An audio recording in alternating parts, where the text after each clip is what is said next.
pamilya ang nahihirapang tugunan ang kanilang mga pang-araw-araw na pangangailangan. Karamihan sa kanila ay tahimik na nagpapatuloy sa buhay sa kabila ng mga pagsubok at paghihirap. Ikaw, kabarangay, ano ang nararamdaman mo kapag nakakakita ka ng pamilyang salat na salat sa buhay? Dear Papa Dudut, magandang araw po sa inyo at sa mga kabarangay ninyo. Itago niyo na lamang po ako sa pangalang Bella. At gusto ko pong ibahagi sa inyo ang lahat ng hirap at pagsubok na pinagdaanan ko. 3 po kaming magkakapatid sa pamilya namin at nakatira lang po kami sa barong-barong na bahay sa isang squatters area dito sa probinsya. Ang papa ko po ay isang construction worker at ang mama ko naman ay isang selbedora sa isang maliit na kainan. Kahit na may mga trabaho po ang mga magulang ko ay hindi pa rin po ito naging sapat para matustusan ng lahat ng mga pangangailangan namin.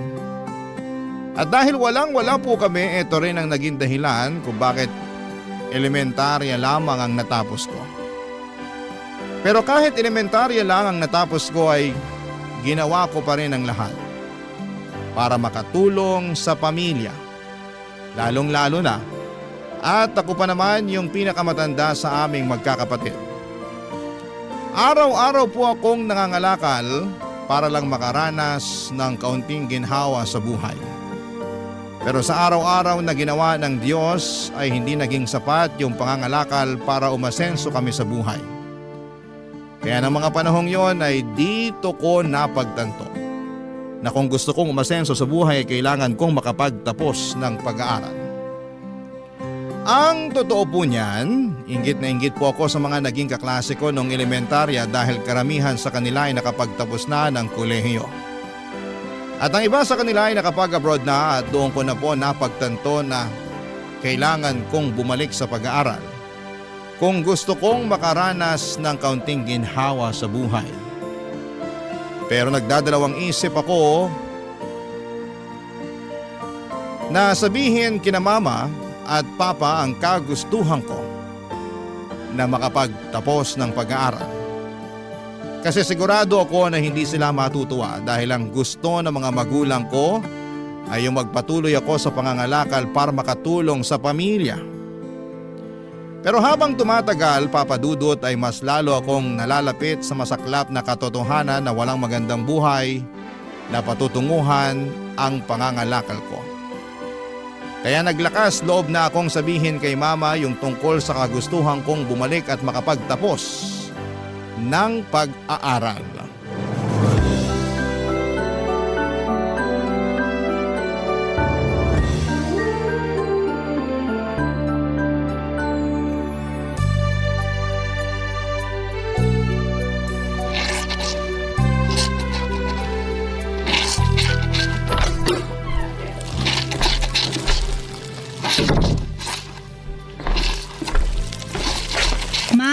Ba't naglalaba pa kayo? Gabing-gabi na. Oh, Bella, ba't ngayon ka lang? Pasensya na po. Matumal kasi yung pangangalakal kanina eh. Ay, di bale na lang. May awa ang Diyos. Suswertehin ka rin bukas. Eto po pala, may dala akong bihon at sardinas para sa atin. Ay, salamat naman sa Diyos. Sigurado akong matutuwa yung mga kapatid mo niyan. Ay, siya nga pala. Yung mga kapatid mo natutulog na at yung papa mo naman, ayun, nakatulog na rin. Napagod yata sa trabaho niya sa construction. Kumain na po ba kayo? Pinagtitiisan na lang muna namin yung natitirang tuyo kanina. Tapos nangutang na lang ako ng 1 kilong bigas dyan sa kapitbahay natin. Hindi na kasi nakatiis yung mga kapatid mo eh. Tapos yung papa mo naman, sa susunod na linggo pa sasahod. Ako na pong tatapos dyan sa mga nilalaban nyo. Matulog na po kayo. Ay naku, hindi. Kailangan na kasi ito bukas eh. Ay, mas madali matatapos to kung pareho natin pagtutulungan. Sige ho, tulungan ko na po kayo. Pero ma, huwag niyo pa rin kalimutan na magpahinga ha. Ay naku, hindi pwede. Tuloy-tuloy yung mga gastusin dito sa bahay, kaya dapat tuloy-tuloy din ang trabaho. Pero baka kayo naman ang magkasakit niyan. Anak, hindi uso sa ating mga mahihirap ang magkaroon ng sakit. Para lang yan sa mga mayayaman. Kayo po talaga. Hirap na nga tayo sa buhay, nagagawa niyo pang magpatawa. Anong gusto mo gawin ko? Maglupasay ako dyan sa sahig habang iniisip kung gaano kahirap ang buhay natin? Hindi naman po sa ganun. Pues kung ganon, tulungan mo na lang kami ng papa mo. Kasi sigurado ako na kapag naubos na yung sardinas at bihon na dala mo, mahihirapan na naman tayo nito. Bati niyo na lang po gamitin yung ibabayad sa inyo dito sa labada. May utang pa ako sa amo ko. Kailangan kong bayaran yun kasi kung hindi, sigurado ako na hindi na ako pauutangin nun. Ma, may gusto sana akong sabihin sa inyo. Ano yon? Gusto ko po sanang bumalik sa pag-aaral. Bella naman, hindi na nga sapat yung kinikita namin ng papa mo. Tapos ngayon, gusto mo pang bumalik sa pag-aaral? Ano ka ba naman? Wala tayong pera para dyan. Kung hindi niyo po kaya, wag po kayong mag-alala. Gagawa po ako ng paraan. Mag-working student po ako. Huwag ka nang magmatigas. Hindi ako makakapayag dyan sa gusto mo mangyari. Ma naman! Ni minsan ba hindi kayo nangarap ni Papa na magkaroon ng maganda at maginhawang buhay? Yung pangarap na yan, para lang yan sa mga mayayaman. Hindi tayo mayaman, Bella. Ayoko na ng ganitong buhay. Kailan po ba kayo matatauhan, Ma? Kapag namatay na tayong lahat sa gutom? At ano namang kinalaman nun sa kagustuhan mo makabalik sa pag-aaral, ha? Dahil yun na lang ang natitira nating pag-asa para makatikiman lang ng konting ginhawa sa buhay. Kaya sige na naman no, parang awa nyo na, pumayag na kayo. Para din naman sa inyo to eh. Hindi. Mas lalo tayo mahihirapan kung itutuloy mo yung binabalak mo. Alam niyo po ba na nakapagtapos na ng pag-aaral yung mga kaklase ko noong elementarya? Yung iba nga sa kanila nangingibang bansa na eh. Kaya naman pala nagkakaganyan ka. So ano, naiinggit ka? Ganun ba yon? Oo, naiinggit ako sa kanila kasi hindi nila kailangan magtiis sa toyo at kanin. At mas lalo lang akong naiinggit sa kanila kasi hindi nila kailangan mga lakal para makaraos sa pang-araw-araw. Tigilan na natin to, Bella. Naririndi na ako sa mga pinagsasasabi mo. Alam mo, naghahanap ng kasambahay yung kaibigan ng amo ko. Total, nasa edad ka na naman. Siguro, panahon na rin para mamasukan ka.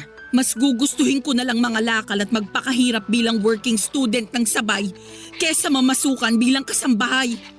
Ang tanda-tanda ko na, pero elementarya lang ang natapos ko. Ayoko na ng ganitong pakiramdam, Ma. Diyos ko, Bella. Sigurado akong patay na kami ng papa at mga kapatid mo sa oras na makapagtapos ka ng pag-aaral. Kaya sige na, huwag ka nang magmatigas. Sasabihin ko na sa amo ko na mamamasukan ka bilang kasambahay dun sa kaibigan niya. Pero Ma... Matulog ka na. Ako na magtatapos ng mga labada ko rito. Sige na, bago pa ako tuluyang mapikon sa'yo. Noong una ay tutol na tutol ako sa gusto ni Mama na pagtrabahuhin ako bilang kasambahay sa kaibigan ng amo niya. Kahit mahirap kami at salat sa buhay, may mga pangarap pa din ako at mga ambisyon na gusto kong maabot. Pero naiintindihan ko rin naman, Papa Dudut, kung bakit ganon mag-isip si Mama. Kasi karamihan sa mga kamag-anak namin ay nagtatrabahong kasambahay o di kaya ay nagtatrabaho sa mga karinderya. At siguro'y yun na rin mismo ang dahilan kung bakit hindi nakikita ni Mama ang halaga ng edukasyon. Wala akong naging kakampi sa kagustuhan kong bumalik sa pag-aaral. Kahit si Papa ay sumang-ayon din sa gusto ni Mama na pagtrabahuhin ako bilang kasambahay. Kaya wala akong naging choice kung hindi ang mamasukan bilang kasambahay. Lalo na noong makita kong naapektuhan na rin ang mga kapatid ko sa sitwasyon namin. Kasi may mga pagkakataon na nagkakasakit na sila dahil sa gutom. Siguro kung naging only child lamang ako ay hindi ako papayag na mamasukan bilang kasambahay.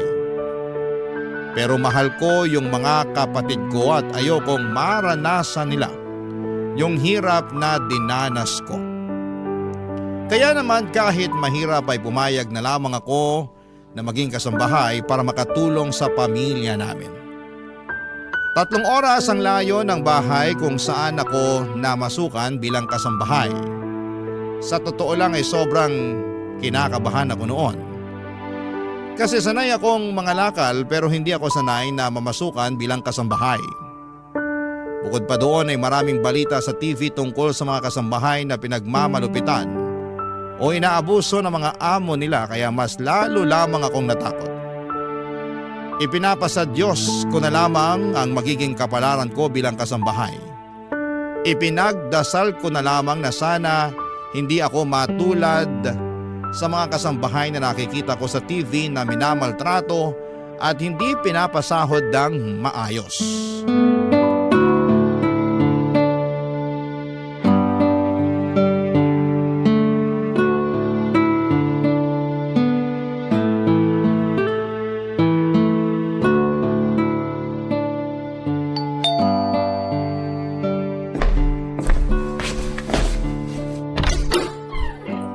Ikaw na ba yung kasambahay na pinadala ng kakilala ko? Ikaw ba si Bella? Opo. Ay nako, halika Iha, pasok ka.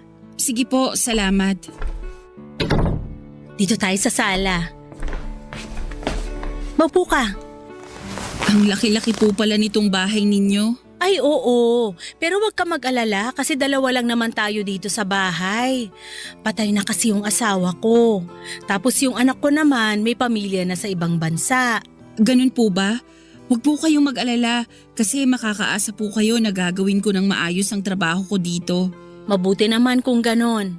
Mukhang mapagkakatiwalaan ka naman eh. Ako nga pala si Minda. Nice to meet you po, Ma'am Minda. Ano ka ba? Aling Minda na lang. Masyadong nakakailang naman yung ma'am. Sige po, Aling Minda. Mukhang mahiyain kang bata, no? Siguro first time mo mamasukan bilang kasambahay. Opo. Pero wag po kayong mag-alala kasi sanay na sanay po ako sa mga gawaing bahay. Nga pala Iha, may tatanong ako sa'yo. Pero sana magsabi ka sa akin ng totoo ha. Bakit? Ano po yun? Menor de edad ka pa ba? Kasi kung ganun, hindi kita matatanggap. Ay nako, Aling Minda, hindi po. Mukha lang po akong bata pero nasa edad na po ako. Mabuti naman. Siya nga pala, marunong ka bang magluto? Opo. Marunong ka rin bang maglaba? Naku po, kahit anong ipagawa niyo sa akin, kayang-kaya ko po yan. Mukhang sanay ka nga talaga sa gawaing bahay. Nga pala, ibigay mo na rin sa akin yung cellphone number mo para makontak kita kung sakaling aalis ako ng bahay. Bakit? May problema ba? Wala po kasi akong cellphone eh. Seryoso ba? Opo, kapos kasi sa budget eh. Nako, kawawa ka naman pala. Teka lang ha, diyan ka lang. May kukunin lang ako sa drawer.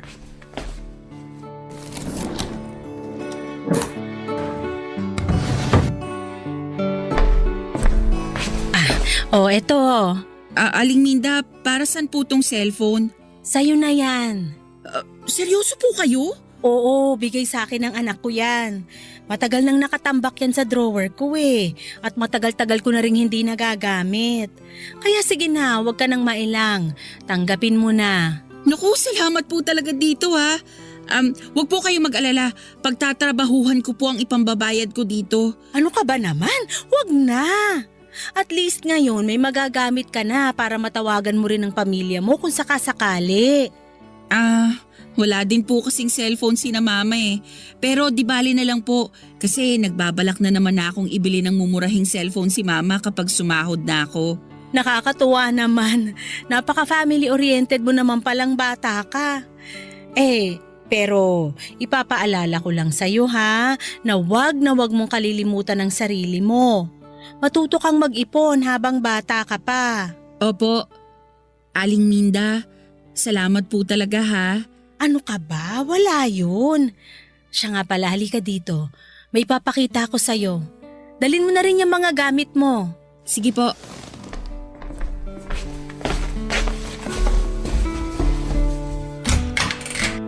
Ito ang magiging kwarto mo. Diyos ko!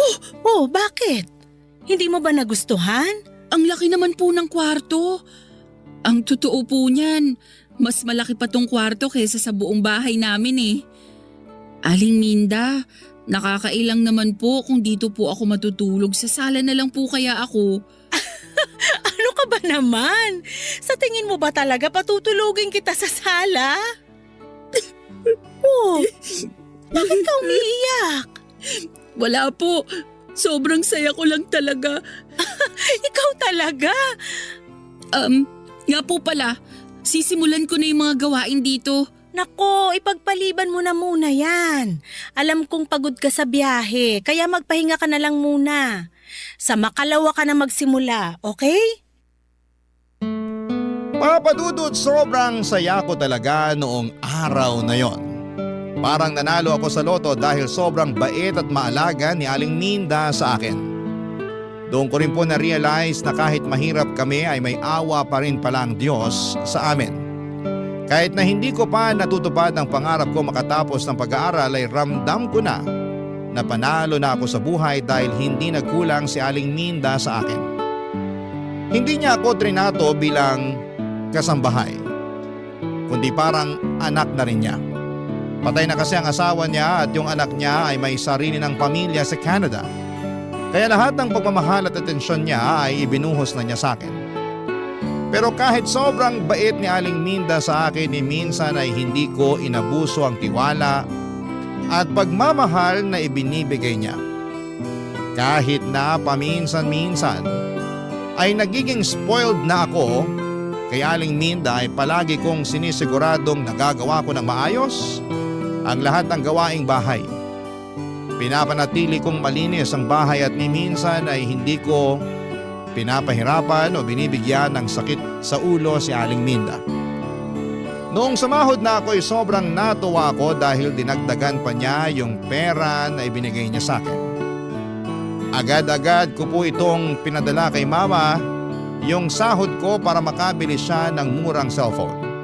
At para na rin may pangtustos siya sa iba pa naming pangangailangan sa bahay.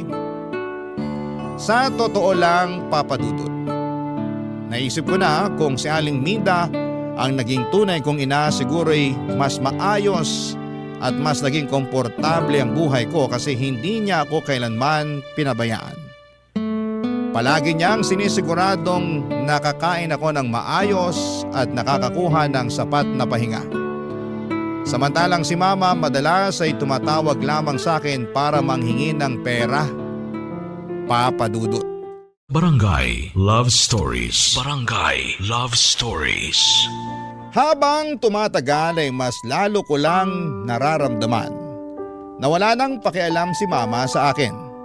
Dati nagagawan niya pa akong tawagan para kumustahin. Pero ngayon ay tumatawag na lamang siya kapag sumasahod ako para humingi ng pera. At ganon din si Papa. Wala akong magawa kasi hawak nila Mama at Papa ang mga kapatid ko. At kung hindi dahil sa mga kapatid ko, sigurado akong matagal ko nang pinutol ang ugnayan ko sa sarili kong mga magulang. Isang araw ay dumalaw ako sa bahay namin at sobrang nalungkot ako nang makita ko ang mga kapatid ko na tinitipid at kinakain yung toyo at kanin. At mas lalo lang akong naiyak nang malaman ko na ginagamit pala nila Mama at Papa yung perang pinapadala ko para sa amin sa pagtaya sa loto. Nag-away lang kami ng mga magulang ko noong araw na yon at umalis ako ng bahay namin na sobrang bigat ng kalooban. Sobrang naaawa ko sa mga kapatid ko kasi pakiramdam ko ako na lang talaga ang pag-asa nila. Simula noon ay wala namang ginawa sina Mama at Papa kundi ang sanayan sila sa hirap ng buhay. Hindi nga nila pinag-aaral yung mga kapatid ko. Napagtanto ko rin na hindi sapat na magkasama lang kayo bilang pamilya. Ano ang silbi ng isang buo at kumpleto na pamilya kung puro hirap lang naman ang pinagdadaanan nyo? Pinili ko na lang itago yung sama ng loob ko kina Mama at Papa. Napagtanto ko rin na mas makakabuti para sa akin kung itutuon ko na lang ang atensyon ko sa mga gawaing bahay para hindi ko masyadong naiisip yung sitwasyon ng pamilya ko. Pero habang tumatagal ay mas lalo lamang akong nahihirapang itago ang totoo kong nararamdaman.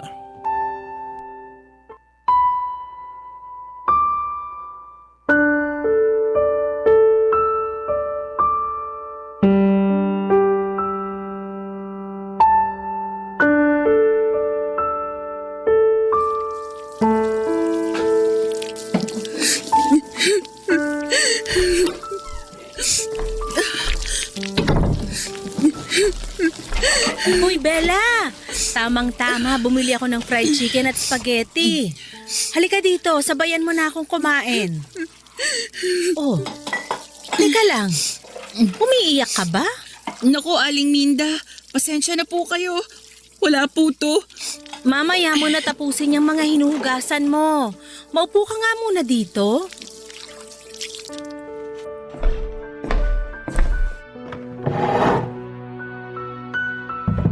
Bella, iha, tapatin mo nga ako. May problema ka ba? Pasensya na po talaga kayo, Aling Minda. Okay lang po ako. Ay, ang ayaw ko sa lahat yung pinagsisinungalingan ako. Sige na, magsabi ka sa akin ang totoo. Ano ba kasing problema, ha? Si Mama po kasi. O bakit? May masama bang nangyari sa mama mo? Wala naman po pero habang tumatagal, mas lalo ko na lang kasing nararamdaman na wala siyang pakialam at malasakit sa akin. Ha? Paano mo naman nasabi yan? Nagpaparamdam lang kasi siya sa akin tuwing sumasahod ako eh. Malay mo, baka abala lang sila sa paghahanap ng pera. Pagpasensyahan mo na lang yung mama mo. Isipin mo na lang na ginagawa nila ang lahat para sa mga kapatid mo para hindi ka na malungkot. Mabuti po sana kung ganun, pero hindi eh. Anong ibig mong sabihin? Nung pumunta po kasi ako sa bahay noong day off ko, napag-alaman ko po na ganun pa rin ang sitwasyon namin sa bahay. Hanggang ngayon, nakikita ko pa rin na nagtitiis sa toyo at kanin yung mga kapatid ko. Tapos sa loto lang po napupunta yung perang pinapadala ko kina mama. Iha naman, ba't ngayon mo lang sinabi sa akin to? Ang totoo po niyan, wala naman po sana akong balak na sabihin sa inyo to eh. Pero Tahan na, iha. Ganun talaga ang buhay, parang gulong.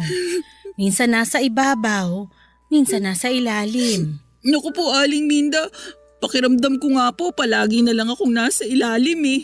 Pero palagi mo ring tatandaan na patuloy pa rin tong umiikot. Kaya wag na wag kang panghihinaan ng loob.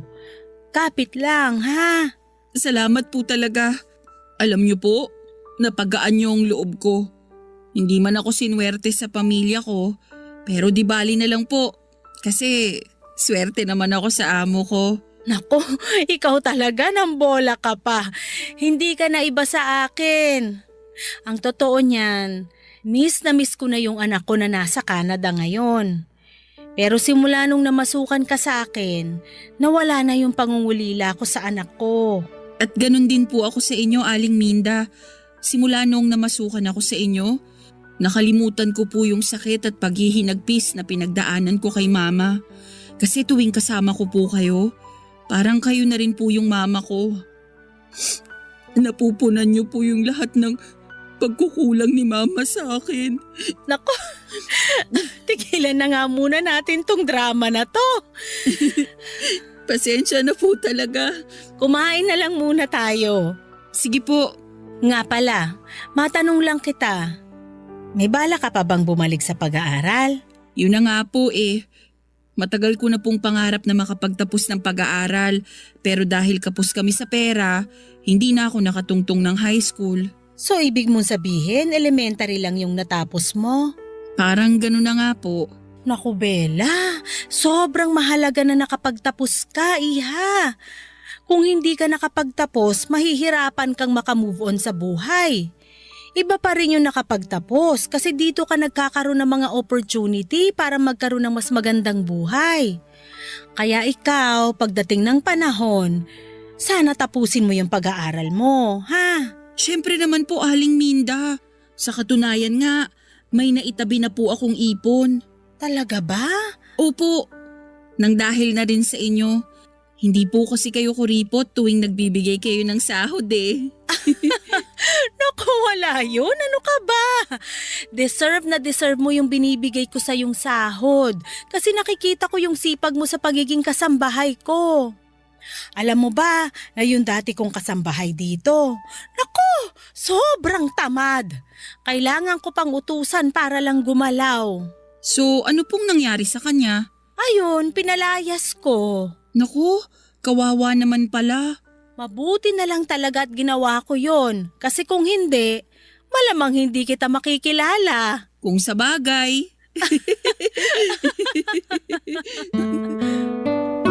Nagpatuloy yung mga masasayang moments namin ni Aling Minda noong mga panahong yon, Papa Dudut. Unti-unti nang nawala yung lungkot na nararamdaman ko. Kasi nandyan palagi si Aling Minda para iparamdam sa akin na may nagmamahal sa akin. At may tao pa palang nagmamalasakit sa akin. Habang pinaparamdam sa akin ni Aling Minda yon, kabaliktaran naman ang nangyayari kay Mama. Ganon pa rin siya. Tumatawag lamang o nagpaparamdam lang kapag sumahod na ako. Nung unay nahirapan akong tanggapin yon, pero habang tumatagal, unti-unti ko na ring na-realize na hindi na talaga magbabago si Mama. Mahirap mang tanggapin ang katotohanan, pero kailangan. Nang mga panahong yon ay inisip ko na lamang yung mga kapatid ko. Mahal ko sila. Kaya nagpaalam ako kay Aling Minda na gusto kong umuwi sa bahay namin tuwing Sabado at Linggo para makasama ko sila. Mabuti na lamang at pumayag si Aling Minda. Kaya tuwing umuwi ako ay lagi kong sinisigurado na may sapat na pagkain sina Mama at mga kapatid ko. Nilinaw ko rin kay Mama na ayoko na silang makita na kumakain ng toyo at kanin. Akala ko noon ay tuloy-tuloy na talaga yung mga magagandang nangyayari sa buhay ko. Pero isang araw habang papunta ako sa palengke, may nangyari na hindi ko po inaasahan. Na-snatch yung bag ko at kasama sa natangay noong snatcher ay yung wallet ko at yung pera na ipapadala ko sana kay Mama. Mabuti na lang po talaga at hindi natangay yung cellphone ko kasi nasa bulsa ko yon. Aligaga at nataranta ako noong mga oras na yon. Hindi ko alam kung ano ang gagawin ko dahil malaking pera yung nawala. Hindi ko na nagawang ilihim ang nangyari, Papa Dudut, at sinabi ko pareho kay Aling Minda at kay Mama ang kalagayan ko ng mga panahong yon.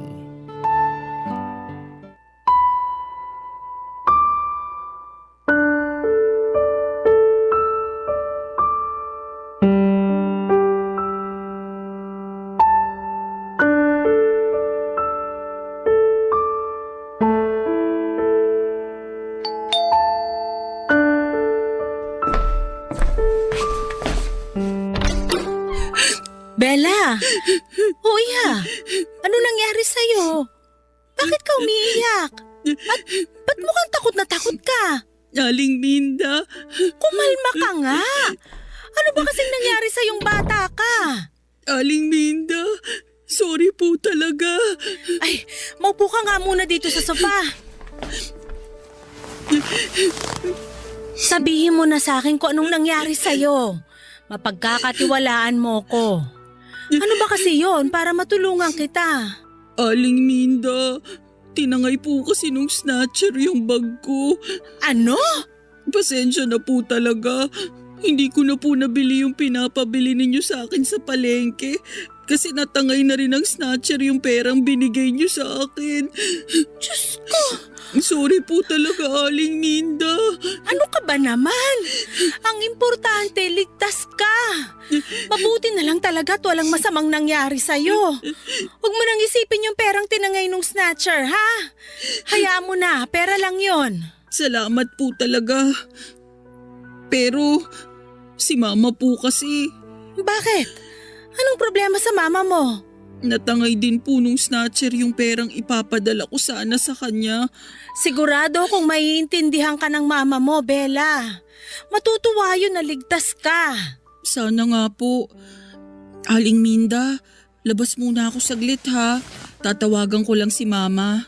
O sige.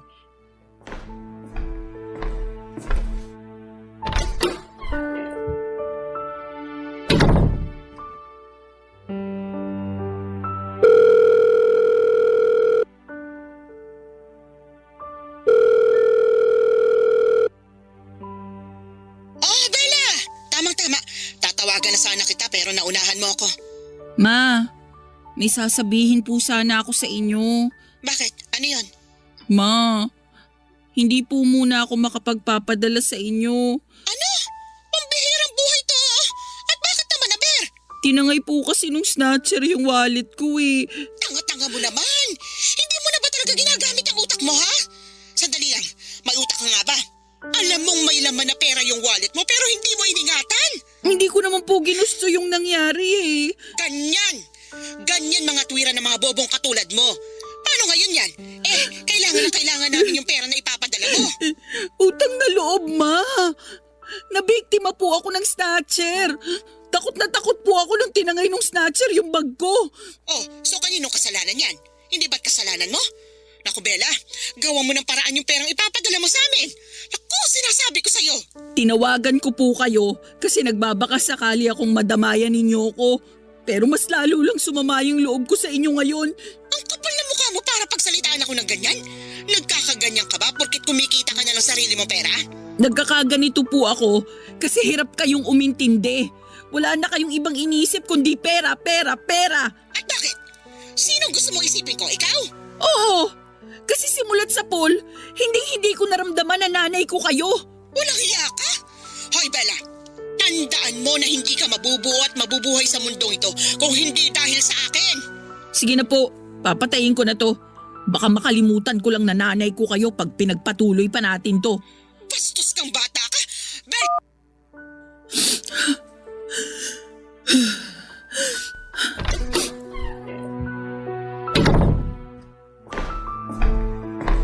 O Bella, ba't namumulay ang mga mata mo?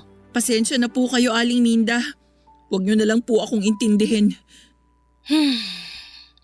Siguro hindi naging maganda yung usapan niyo ng mama mo, no? Nako, huwag kang mag-alala. Pahihiramin na lang muna kita ng pera para may maipadala ka sa mama mo. Huwag na po, Aling Minda. Sigurado ka ba?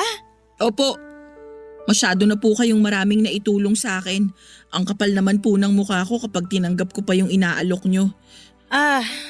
Sige, pero ganito na lang ha. Bibili tayo ng mga groceries para may maibigay ka sa mga kapatid mo ngayong weekend pag uwi mo. Okay na ba yon? Aling Minda, maraming salamat po talaga. Ano ka ba naman? Maliit na bagay. Hindi ko po talaga alam kung anong gagawin ko kapag wala kayo. At hindi ko rin alam kung anong gagawin ko kapag may nangyaring masama sa'yo. Basta simula ngayon magdodoble ingat ka na ha. Opo. Nang mga panahong yon, Papa Dudut ay napapagaan pa ni Aling Minda ang nararamdaman ko. Pero habang tumatagal ay hindi na naging sapat yung pagdamay sa akin ni Aling Minda. Kasi tuluyan na akong kinain ng depression. Nung una'y nagagawa ko pa ng maayos ang mga gawaing bahay. Pero habang tumatagal, unti-unti na akong nawawala ng gana sa buhay. Pero kahit na sobrang bigat na ng nararamdaman ko, pinilit ko pa rin na magtrabaho. Pero bigla-bigla na lamang akong napapaiyak ng walang dahilan. At habang tumatagal ay napagtanto ko na malalim at matindi ang sugat na iniwan ni Mama sa puso ko. Isang sugat na hindi niya kailanman maiintindihan. Dumating din sa puntong hindi na ako dumadalaw sa bahay namin kasi pakiramdam ko. Kapag nakita ko pa ang pamilya ko ay lalo lamang akong malulubog sa lungkot at depression. Nakokonsensya din ako kapag naiisip ko yung mga panahong yon kasi alam kong napabayaan ko ang mga kapatid ko dahil lang sa hindi namin pagkakaintindihan ni Mama. Tuwing day off ko ay nasa kwarto na lamang ako natutulog kasi pakiramdam ko ay nawala na ng saysay ang buhay ko. At dahil halos araw-araw na lamang akong nasa bahay ni Aling Minda, napansin niya na unti-unti na akong nagbago. Sa simula ay palagi kong sinasabi na ayos lamang ako na wala akong problema. Pero habang tumatagal, mas lalo na akong nahirapan na ilihim ang nararamdaman ko. Unti-unti nang bumigat ang loob ko at hindi ko na maitago ang lungkot at sakit sa puso ko. Dahil dito Papa Dudut, hindi na rin napigilan ni Aling Minda na mag-alala sa akin. Barangay Love Stories. Barangay Love Stories. Sinabi ko kay Aling Minda na magre-resign na lamang ako bilang kasambahay kasi hindi ko na talaga nagagawa ng maayos ang trabaho ko dahil sa depression. Pero hindi pumayag si Aling Minda. Sa halip na paalisin ako ay binigyan niya ako ng 2 linggo para makapagpahinga ng maayos. Binigyan pa niya ako ng sapat na pera at sinabi niyang baka panahon na para bumalik ako sa bahay namin para ayusin ang mga hindi pagkakaintindihan namin ni Mama. Ang sabi niya, yun lang daw ang makakatulong para mawala yung nararamdaman kong lungkot at depression. Pagkalipas nga ng ilang araw, pumunta na ako sa bahay namin. Sobrang nagulat ako nang makita na mas lumala pa pala ang sitwasyon. Napansin kong nangangayayat na ang mga kapatid ko at ang mas malala pa diyan. Ako ang sinisisi ni Mama dahil hindi daw ako nakapagpadala ng pera. Sinabi ko kay Mama na handa akong isantabi ang mga alita namin at magpapadala ako ng pera ng regular para sa mga pangangailangan ng bahay. Pero sinabi ko rin sa kanya na kapag nalaman kong hindi niya napapakain at naalagaan ng maayos ang mga kapatid ko ay hindi na ako magdadalawang isip na isumbong siya sa mga otoridad. Pakiramdam ko ay natakot siya sa sinabi kong yon kasi bigla siyang nanahimik. Hindi ko na naubos yung 2 linggong pahinga na ibinigay ni Aling Minda. Bumalik ako kaagad sa bahay ni Aling Minda at sa paglipas ng mga buwan, nagagawa ko na rin ang maayos ang trabaho ko at regular na ulit akong nakakapagpadala ng pera.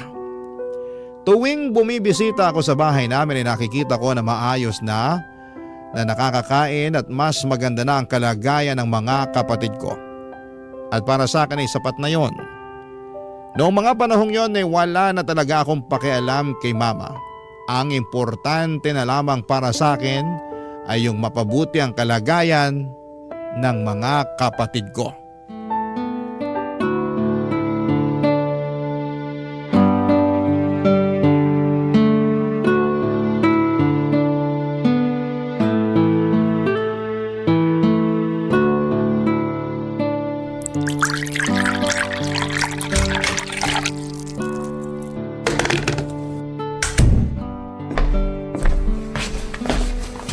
Aling Minda, good morning po. Good morning din sa'yo, Iha. Magkape po muna kayo. Maraming salamat. Gusto niyo po ba ng makakain? Pwede ko po kayong ipagluto. Wag na, okay na ako dito sa kape. Sige po, balikan ko na lang po kayo. Tatapusin ko na muna yung mga labada. Sandali lang, maupo ka muna dyan. Bakit po? May kailangan po ba kayo? Mamaya mo na tapusin yung mga labada. Mag-usap muna tayo. Sige po. Kamusta na kayo ng mama mo? Okay naman po kami. Napansin ko rin na maayos nang nakakakain ng mga kapatid ko. Natakot ata nung pinagbantaan ko siya na isusumbong ko siya sa mga otoridad kung hindi niya aayusin yung pag-aalaga sa mga kapatid ko. Tama yan. Yung mga kapatid mo na lang munang pagtuunan mo ng pansin nang sa ganon, hindi ka mabaliw sa kakaisip dyan sa mama mo. Kaya nga po eh. Nga po pala, Aling Minda, gusto ko po sanang humingi ng tawad sa inyo. Oh, bakit naman? Kasi naging pabigat ako sa inyo noong mga panahong nagkaroon ako ng depression. Bella, ni minsan hindi ka naging pabigat sa akin. Yan ang palagi mong tatandaan. Maraming salamat po talaga. Siya nga pala, anong grade na yung mga kapatid mo? Hindi po kasi nag-aaral yung mga kapatid ko eh. Ano? Seryoso ba? Opo. Kasi sigurado akong mahihirapan lang kami ni Mama kapag sabay-sabay namin silang pinag-aral ngayon. Pero wag po kayong mag-alala kasi pinag-iipunan ko na po yun. Pangarap ko po talaga na makapagtapos kaming lahat ng pag-aaral balang araw. Kawawa naman pala. Ay. Bella, may gusto akong ialok sa'yo. Ha? Ano po yun? Gusto kong bumalik ka sa pag-aaral. At ako na ang sasagot sa lahat ng gastusin mo. Ano po? Seryoso po ba kayo? Oo naman. Mabait at matalino kang bata, Bella. At deserve na deserve mo yung ganitong klaseng oportunidad. Maraming salamat po talaga, Aling Minda. Ang dami-dami niyo na pong naitulong sa akin. Hindi ko na po alam kung paano ko pa kayo pasasalamatan. Basta ipangako mo sa akin na pagbubutihin mo yung pag-aaral mo, ha? Opo, Ano ba naman yan? Huwag ka nang umiyak. pasensya na po talaga. Tapos, ipangako mo rin sa akin na kapag nakapagtapos ka na ng pag-aaral, tutulungan mo rin ang mga kapatid mo na makapagtapos hanggang sa makakaya mo, ha? Pangako po yan. At habang buhay ko rin pong tatanawin na utang na loob sa inyo. Hindi ko po makakalimutan to, Aling Minda. Nagdrama pa. Basta nandito lang ako kung kailangan mo ng tulong, okay? Huwag po kayong mag-alala, Aling Minda. Kapag nakapagtapos na ako, makakaasa po kayo na susuklian ko lahat ng kabutihan nyo sa akin. Sapat na sa akin yung nakikita kong masaya ka at nagtatagumpay sa buhay. Pero, Aling Minda, Ano yon? paano po kung hindi ko kayanin? Paano po kung hindi ako magtagumpay? Ano bang pinagsasabi mong bata ka?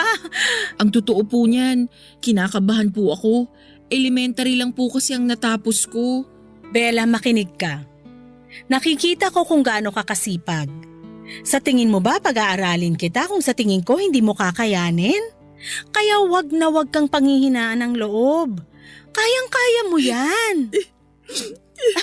Ano ba naman yan? Tama na nga yung kakaiyak mo. Mauubusan ka na ng luha niyan eh. Yun na po ang pinakamasayang araw ng buhay ko, Papa Dudut. Nagsimula na po akong mag-enroll sa high school at tuwing uwian at tuwing wala po akong pasok ay patuloy pa rin po ako na naninilbihan kay Aling Minda. Sobrang bait niya talaga kasi kapag napapansin niya na pagod ako sa pag-aaral ay pinapayuhan niya ako na magpahinga muna. Pero pinilit ko po talaga na gawin ng maayos ang mga gawaing bahay habang nag-aaral kasi tinuturing ko po na malaking utang na loob ang pagpapaaral sa akin ni Aling Minda. Ang totoo po niyan ay sobrang nakakailang po noong unang araw ko sa eskwela kasi halatang halata na ako yung pinakamatanda sa klase namin. Pero habang tumatagal ay napagtanto ko na iba-iba ang takbo ng buhay nating lahat at hindi ko kailangang ikumpara ang sarili ko sa ibang tao. Natutunan kong maging matatag at magtiwala sa sarili kahit na medyo iba yung landas na tinataha ko kumpara sa mga naging kaklase ko. At isa pa, Papa Dudut, hindi nawala yung kontrabida kong nanay kasi mas lalo lang siyang nagalit noong napag-alaman niya na babalik na ako sa pag-aaral. Nag-alala siya kasi baka hindi na daw ako makapagpadala ng pera sa kanya. Pero nilinaw ko kay mama na kahit nag-aaral ako ay bibigyan pa rin ako ng sahod ni Aling Minda at patuloy pa rin akong maninilbihan. Kaya makakaasa siya na regular pa rin na magpapadala ko ng pera sa kanya. Pinilit kong patunayan sa kanya na kaya kong pagsabayin ang pagtatrabaho at pag-aaral para sa kinabukasan namin ng mga kapatid ko. Aaminin ko rin po na habang tumatagal, mas tumindi lang ang galit at tampo ko kay mama. Ang tingin po kasi niya sa akin ay parang isang alkansya lamang na pwede niyang basagin kung kailan niya gusto. Pero sa kabila ng lahat ng iyon ay pinili ko pong huwag na lamang magpakaalipin sa sama ng loob. Patuloy na lang akong nag-focus sa sarili ko at sa mga pangarap ko para sa kinabukasan.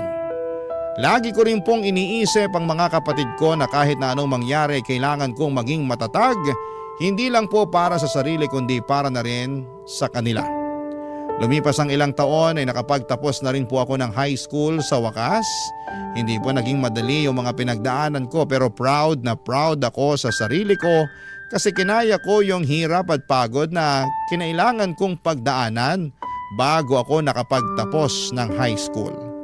At ngayon po ay mas matibay at buo na ang loob ko na harapin ang mga hamon ng buhay dahil napatunayan ko sa sarili ko na kaya kong magtagumpay kahit anumang pagsubok ang pagdaanan ko.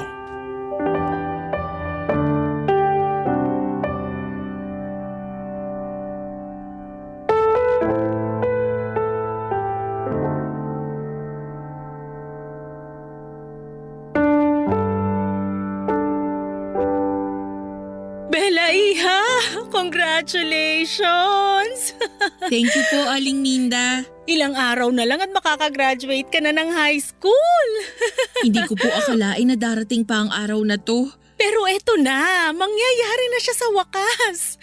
Proud na proud ako sa'yo, iha. Oh, teka lang, huwag kang iiyak ha. Baka mamaya magdrama ka na naman dyan, kilala kita. At dahil dyan, magse-celebrate tayo. Ho? Magbihis ka, kakain tayo sa mamahaling restaurant. Naku po, wag na. Mapapagastos lang po kayo niyan eh. Ano ka ba? Huwag mo na ngang isipin yan. Basta magbihis ka na dyan, babalikan kita, okay? Ay, sige po. Dapat pagbalik ko nakabihis ka na, ha? Oh, maiwan muna kita sandali. Si Aling Minda talaga. Hello? Bella, Bakit po? ubos na yung perang pinadala mo nung nakaraan. Huwag po kayo mag-alala, magpapadala ulit ako ng pera sa inyo sa makalawa. Mabuti naman kung ganon. May iba pa po ba kayong kailangan? Wala na, yun lang. Di nyo man lang ba ako kukumustahin? Ano ba, Bella? Ang drama-drama mo naman. Ay, marami pa akong kailangan gawin dito sa bahay. Alam nyo man lang ba na papalapit na yung graduation ko? Ano? Teka lang. Paano ko naman malalaman hindi mo naman sinabi sa akin na gagraduate ka na pala? Talagang hindi nyo malalaman. Kasi ni minsan hindi kayo nag-abala na kumustahin ako. Kasi ang tingin nyo lang sa akin, parang ATM na pwede nyong pagkunan ng pera kung kailan nyo gusto. Bella, anak, congratulations. Huwag ka na magtampo sa akin, oh. Sige nga po, bigyan nyo po ako ng isang magandang rason para hindi ako magtampo sa inyo. Dahil nanay mo pa rin ako. Pero ni minsan hindi kayo naging nanay sa akin. Ang yabang-yabang mo naman. Porket nakapagtapos ka na ng pag-aaral, nagkakaganyan ka na? Wala pong kinalaman yung graduation ko sa tampo ko sa inyo. Yung sa akin lang naman po, sawang-sawa na ako sa pinaparamdam nyo sa akin. Kapal ng mukha mong babae ka? Naka-jackpot ka lang ng amo na may kaya? Akala mo kung sino ka na? Yung amo na sinasabi nyo, ang nagsilbing nanay ko sa mga panahong hindi kayo nagpakananay sa akin. Ah, talaga ba? Bakit? Dahil mayaman siya at mahirap lang kami ng papa mo? Ganun ba yon? Hindi! Dahil sa kanya ko lang naranasan yung pagmamahal ng isang tunay na ina. Siya ang pumuno ng lahat ng pagkukulang ninyo. Nung mga panahong pinaparamdam niyo sa akin na wala akong silbi at wala akong kwenta, pinaramdam ni Aling Minda sa akin na may mararating pa pala ako sa buhay. Siya lang ang naniwala sa akin noong mga panahong patuloy niyo akong minamaliit at pinagsasalitaan ng masasama. Wala kang utang na loob? Ang kapal na mukha mo para pagsalitaan ako ng ganyan. Umayos ka, Bella, ha? Bawas-bawasan mo yung tabas ng dila mo kundi puputulin ko yan. Ngayong nakapagtapos na ako ng high school, mag-working student ako para makapagkolehiyo. Uupa ako ng maliit na boarding house at higit sa lahat, kukunin ko na yung mga kapatid ko. Diyos may patawarin. Ang yabang-yabang mo. Bakit? Kaya mo na bang buhayin ang mga kapatid mo, ha? Sigurado akong mahihirapan ako sa gusto kong mangyari. Pero hindi ako makakapayag na gawin nyo sa mga kapatid ko yung ginawa nyo sa akin. Kaya gagawin ko to ng paraan hanggat sa makakaya ko. At bakit? Ano bang ginawa ko sa'yo, ha? Diyos ko ma, ginawa nyo akong alkansa at paulit-ulit nyong binabasag. Nanay mo ako at anak lang kita, kaya dapat lang. Matanong nga kita ma, kailan mo ba ako huling kinumusta? Kailan ba yung huling nagtanong ka kung okay lang ba ako? Kailan yung huling tumawag ka na hindi binabanggit ang tungkol sa pera? Kailan?